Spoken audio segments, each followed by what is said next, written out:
Bismillahirrahmanirrahim. Today we will discuss a little bit about shear force.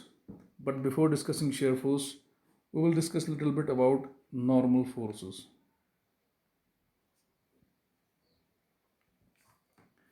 Suppose we have a body like this,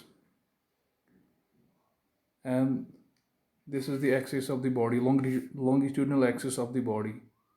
Suppose a force is acting along this longitudinal axis of the body in a direction that lengthens the length of the body or has a pulling action.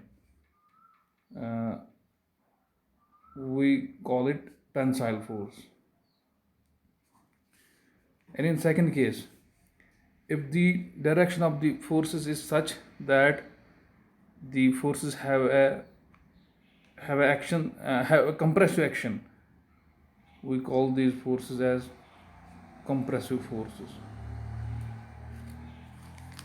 And suppose if a force and that force is acting parallel to the cross section of the body,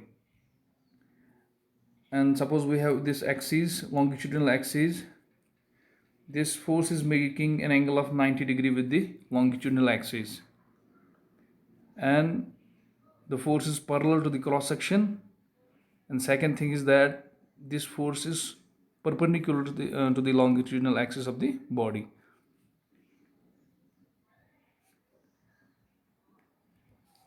For shear force, we have two conditions. First is that the force should be parallel to the cross section of the body, and second,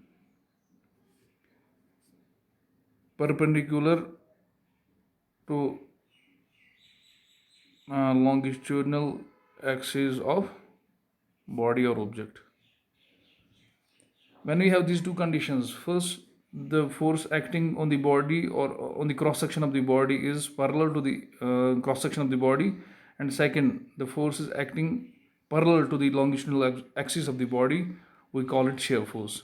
And suppose we have one force in this direction and another force in opposite direction to this force, the body will shear.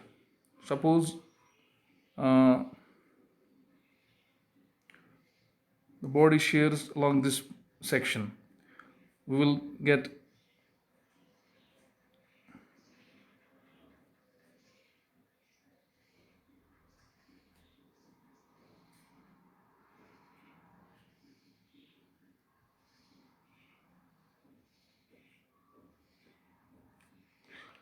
after shearing we will get these two sections.